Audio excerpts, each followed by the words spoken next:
السلام عليكم. هنتكلم النهارده في موضوع مهم وموضوع حضراتكم اخترتوه واخترتوا ان احنا نتكلم فيه، وهو حالات الشك. هتلاقي حد بينادي عليك بيقول لك الحق العيان شكت. الاول عايزين نعرف يعني ايه شكت وازاي نتعامل معاه. شك معناها ان كميه الدم اللي بتوصل للاعضاء الحيويه في الجسم قلت، وبالتالي الاكسجين والعناصر الغذائيه قلت، ودي حاجه بتهدد حياه الانسان. هنتصرف ازاي؟ هنعرف دلوقتي مع بعض. الشك عموما بيكون سببها حاجة من اتنين: يا إما كمية الدم قلت والقلب مش بيضخ الدم بصورة كافية، يا إما إن يكون في مشكلة في القلب. مشكلة في القلب إن برضه يكون كمية الدم الموجودة كافية وموجودة طبيعي، بس المشكلة في القلب مش بيضخ الدم بصورة كويسة، أو في سوء توزيع في الدم على الأعضاء الجسم. يعني ممكن يكون القلب والأعضاء الحيوية مش واصلها دم بصورة كويسة، القلب والرئة والمخ مش واصلهم الدم بصورة كويسة، لكن الدم واصل للجلد بصورة كويسة، فيبقى في سوء توزيع في الدم. بيبقى في الأعضاء الحيوية المهمة مش واصل لها دم، والأعضاء الحيوية الغير مهمة واصل لها الدم كويس. طيب، الصدمة أو الشك بتمر بمراحل أثناء حدوثها أو قبل حدوثها.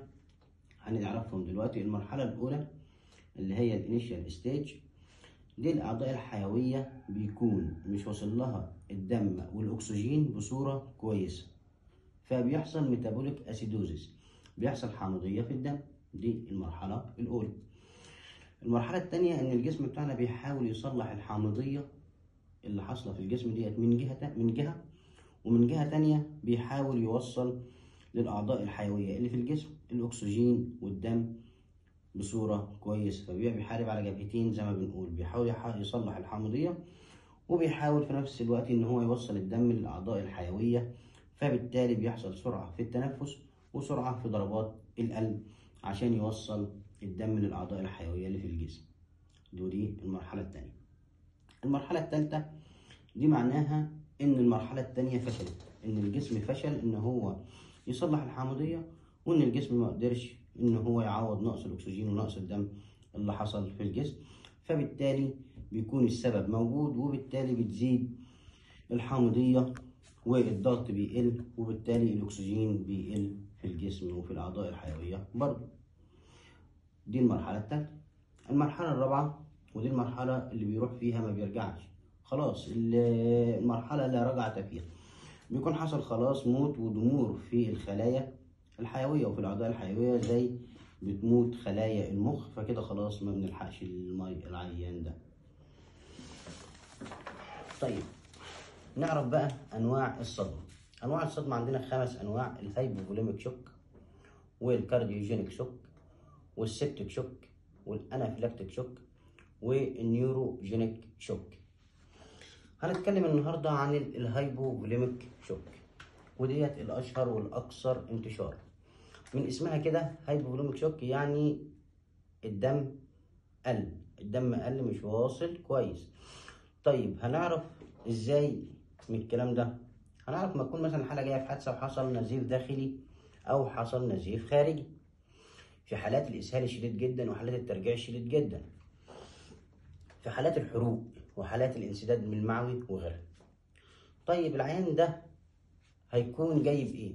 او هنلاحظ عليه ايه؟ هنلاحظ اللي عليه سرعه في ضربات القلب. نركز شويه، سرعه في ضربات القلب، ودي العلامه الاولى اللي هنلاحظها ولازم ناخد بالنا منها، وما نستناش العيان ان هو يخش في اند ستيج عشان ناخد بالنا. لا، اول ما نلاقي فيه سرعه في ضربات القلب نشك ان فيه هايبوفوليميك شوك، وهنلاقي فيه ضعف في النبض، وهنلاقي كمان بهتان في الجلد وشحوب في الجسم بتاع الانسان. هنلاقي ان الضغط بينخفض، والضغط بينخفض ديت مرحله متاخره في الهايبوفوليميك شوك. ما نستناش ان الضغط يقع عشان نشخص ان العيان ده او نعرف ان العيان ده هايبوفوليميك شوك. لا، اول ما الاعراض اللي فاتت عرفناها او شفناها نبتدي نشك ان في هايبوفوليميك شوك. كمان هنزود على الاعراض ديت ان احنا فحص كده بنعمل ان احنا بندوس على ضافر الايد وبنسيب. المفروض ان اللون الضافر يرجع لطبيعته في خلال ثانيتين، لا، في الهايبوفوليميك شوك بيتاخر عن الثانيتين. برضو لو شدينا الجلد لفوق كده ما بيرجعش لمكانه. وديت برضو من العلامات بتاعه الهايبوفوليميك شوك.